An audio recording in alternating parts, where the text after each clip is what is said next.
তো গাইস সবার আগে টিকটক ভিডিওটা দেখো, তারপরে এই ভিডিওর ফানি কমেন্ট পড়বো। Let's go. আরে একটা পশুরও তো জীবনের ভয় আছে, তুই একটু জীবনের ভয় কর রে, তুই একটু জীবনের ভয় কর, কারণ তুই কিন্তু আমার টার্গেটে পড়ে গিয়েছিস। তোরে আর কেউ বাঁচাতে পারবে না, কারণ আমরা তো আন্ডারগ্রাউন্ডের বাজ পাখি। तो चलिए शुरू करते हैं। সকালে আসিস, সুপারি পারতে হবে। কি পরিমাণ পাপ করলে এইসব ভিডিও আমার সামনে আসে। ঘুম থেকে উঠেই টার্গেটে পড়ে গেলাম।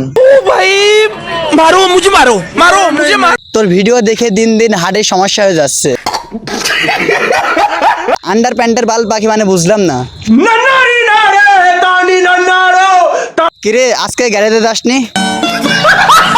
বাদ দাও, ছোট মানুষ শখ করে বানাইছে।